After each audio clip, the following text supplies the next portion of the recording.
سیرت کی کتابوں میں آتا ہے کہ ایک یہودی نے کوئی سودا لینے کے لیے اپنے بیٹے کو بازار بھیجا۔ یہودی کا بیٹا جب بازار پہنچا، گلی سے گزر رہا تھا کہ اس کی نظر حضور اکرم صلی اللہ علیہ وآلہ وسلم بددعا کے چہرے پہ پڑ گئی۔ یہودی کی بیٹی کی آنکھیں جم گئیں حضور صلی اللہ علیہ وآلہ وسلم کے چہرے مبارک پر۔ چہرہ ہے کہ انوار دو عالم کا صحیفہ، آنکھیں ہیں کہ بارین تقدس کے نگیں ہیں، ماتا ہے کہ وحدت کی تجلی کا ہے ورق، عارض ہے کہ والفجر کے آیت کے امی ہیں، گیسوں ہیں کہ واللیل کے بکھرے ہوئے سائے، ابرو ہیں کوسین شب قدر کھلے ہیں، گردن ہے کہ برفر زمین اوج ثریا، لب صورت یقوت شعوں میں دلے ہیں، قد ہے کہ نبوت کے خط و خال کا معیار، بازو ہیں کہ توحید کی عظمت کے علم ہیں، سینہ ہے کہ رمز دل ہستی کا خزینہ، پلکیں ہیں کہ الفاظ رخ لوح و قلم ہیں، یہ دانت شیرازہ شبنم کے تراشے، یقوت کی وادی میں دمکتے ہوئے ہیرے، شرمندہ تاب لب دندان پیغمبر، حرف با ثناخانی خام با سریرے، باتیں ہیں کہ طوبہ کی چٹکتی ہوئی کلیاں، لہجہ ہے کہ یزداں کی زباں بول رہی ہے، خود پہ ہیں کہ ساون کے امڑتے ہوئے بادل، قرات ہے کہ اسرار جہاں کھول رہی ہے۔ جب اس کی نظر حضور کے چہرے پہ پڑی تو وہیں بیٹھ کے حضور کی باتیں سننے لگا اور یہ بھی بھول گیا کہ تو بازار کس کام سے آیا تھا۔ بیٹھے بیٹھے گھنٹوں گزر گئے۔ ادھر اس کا باپ یہودی اپنے گھر میں کبھی اندر جاتا ہے کبھی باہر آتا ہے کہ اکلوتا بیٹا ہے میرا، بازار گئے ابھی تک واپس نہیں آیا، میں نے اسے کہا بھی تھا کہ جلدی آ جانا، شام کی اذان ہو گئی، نماز بھی ختم ہوگی، رات گئے۔ جب وہ گھر آیا تو یہودی نے پوچھا کہ کہاں رہ گئے تھے؟ کہنے لگا کہ مجھے خود نہیں معلوم، وہ تو دل کی دنیا اس کی لٹ چکی تھی۔ تو باپ نے پوچھا کہ سودا لینے بھیجا تھا وہ کہاں ہے؟ تو کہنے لگا کہ سودا تو میں لے آیا ہوں۔ تو باپ غصے سے کہنے لگا کہ کہاں ہے سودا، مجھے دکھاؤ تو صحیح۔ کہنے لگا کہ کاش تمہاری آنکھیں ہوتی تو میں تمہیں دکھاتا کہ سودا کہاں ہے۔ اے میرے باپ، میں تجھے نہیں دکھا سکتا کہ میں کون سا سودا خرید لایا ہوں۔ لیکن باپ نے اس کی باتوں کو سن کر تھک ہار کر خاموشی اختیار کر لی۔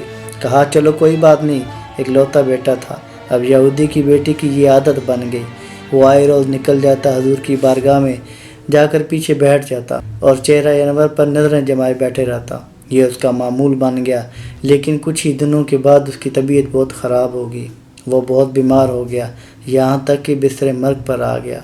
یہودی بہت پریشان ہو گیا کہ نہ کچھ کھاتا ہے نہ کچھ پیتا ہے، لاغر ہو گیا، قریب ہے اس کی موت واقع ہو جائے گی، اور لب پہ صرف ایک نام ہے، محمد بن عبداللہ صلی اللہ علیہ وآلہ وسلم۔ یہودی کو کچھ اور نہیں سوجا، حضور کی بارگاہ میں تشریف لے آیا، آ کر کہنے لگا کہ اے محمد صلی اللہ علیہ وآلہ وسلم، محمد بن عبداللہ، حالانکہ میں آپ پر ایمان نہیں رکھتا، لیکن کیا کروں، میرا بیٹا آپ پہ دل ہار بیٹھا ہے، خدا کے لیے ایک نظر اپنے عاشق کو دیکھ لیجئے، شاید اس کی جان نکل جائے۔ قربان جاؤں مصطفیٰ صلی اللہ علیہ وآلہ وسلم کی رحمت اللہ علیہ پہ سراپے رحمت بنے ہوئے ہیں۔ حضور نے یہ نہیں فرمایا یہودی سے کہ آپ چلے جائیں، میں آتا ہوں۔ حضور نے رخ انور صحابہ کی جانب موڑا اور فرمایا کہ اے ابوبکر، عمر، عثمان، علی، بلال، اٹھو، اپنے عاشق سے ملنے چلتے ہیں، اس کا بھی دیدار کرتے ہیں اور اس سے اپنا بھی دیدار کرواتے ہیں۔ قربان جاؤں حضور اس کے گھر کی طرف چل پڑے۔ جب اس کے گھر پہنچے، اس کے بستر پر پہنچے، اسے دیکھا تو وہ لیٹا ہوا ہے۔ حضور نے اس کے ماتھے پہ جلتی ہوئی پیشانی پہ جب دست شفقت رکھا، قربان جاؤں کیا منظر ہوگا، ہاتھ پکڑ طبیبہ مرض نہ پوچھ، نہ ارک پلا میں نے کچھ بھی نہیں، نہ کر برباد دوائیاں نو، نہ ٹیکے لا میں نے کچھ بھی نہیں، میں تا عشق دے وچ بیمار ہاں، نہ شور مچا میں نے کچھ بھی نہیں، جے پوچھ دیں تو مرض میری، مینوں یار ملا اور کچھ بھی نہیں۔ جب حضور نے جلتی ہوئی پیشانی پہ ہاتھ رکھا ہوگا، روح تک اتر گئی ہوگی تاثیر مسیحائی کی اس کے مقدر پہ۔ قربان جی حضور نے جب ہاتھ رکھا تو بے جان جسم میں جان سی آ گئی، وہ جن کے آنے سے مرجائی کلیاں کھلی، اس گلے باد منبت پہ لاکھوں سلام، اور جن کے آگے تنی گردنیں جھک گئیں، اس خدا داد شوکت پہ لاکھوں سلام۔ جب اس کے چہرے پر مسکراہٹ آئی، آنکھوں میں جیسے زندگی لوٹ آئی ہو، اس نے آنکھیں کھولی، حضور کے چہرے پہ نظر پڑی تو جیسے پھر سے زندگی مل گئی ہو۔ حضور نے فرمایا اب آنکھ کھل گئی ہے تو کلمہ پڑھ لو۔ یہودی کا بیٹا یہودی کی طرف دیکھنے لگا تو باپ کہنے لگا کہ اب میری طرف کیا دیکھتا ہے، جیسے محمد بن عبداللہ کہتے ہیں ویسا کرو۔ تو یہودی کا بیٹا کہنے لگا کہ حضور میرے نامہ اعمال میں تو کچھ نہیں ہے۔ حضور نے فرمایا تو مجھ پہ ایمان لے آیا، تو میرا ہو جا، جنت تیری ہو جائے گی، تجھے جنت پہنچانا میرا کام ہے۔ ابھی اس نے کلمہ پڑھا ہی تھا، آخری الفاظ نکلے تھے لفظ محمد رسول اللہ، کلمہ جسم میں داخل ہوا، روح پرواز کر گئی۔ اس کے ساتھ باپ رونے لگا اور کہنے لگا کہ اے محمد بن عبداللہ صلی اللہ علیہ وآلہ وسلم، گو میں آپ سے اتفاق نہیں کرتا، لیکن اب آپ پر ایمان لا چکا ہے، لہذا اب یہ آپ کا ہو چکا ہے، اب آپ اسے لے جا سکتے ہیں، اپنے مطابق اسے دفن کیجیے۔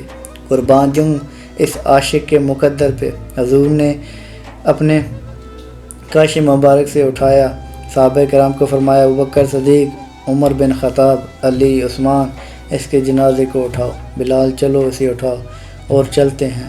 اس عاشق کے مقدر دیکھیے کہ صحابہ کی جماعت پیچھے چل رہی ہے، حضور آگے چل رہے ہیں، صحابہ نے غسل دیا، کفن دیا، قبر کھود دی گئی۔ قربان جوں مصطفیٰ کریم آقا صلی اللہ علیہ وآلہ وسلم قبرستان تشریف لے گئے، بلکہ اس کی قبر میں حضور خود تشریف لے آئے، اور حضور اس کی قبر کے اندر پاؤں کے بل نہیں بلکہ پاؤں کی انگلیوں کے بل چل رہے ہیں۔ حضور نے اس کو خود اپنے ہاتھوں مبارک سے قبر میں اتارا اور کافی دیر حضور اکرم صلی اللہ علیہ وسلم قبر کے اندر کھڑے۔ حضور کا چہرہ زرد ہو گیا۔ جب حضور باہر تشریف لے آئے تو صحابہ نے پوچھا یا رسول اللہ صلی اللہ علیہ وآلہ وسلم، حضور آپ نے خود کو کیوں تھکایا؟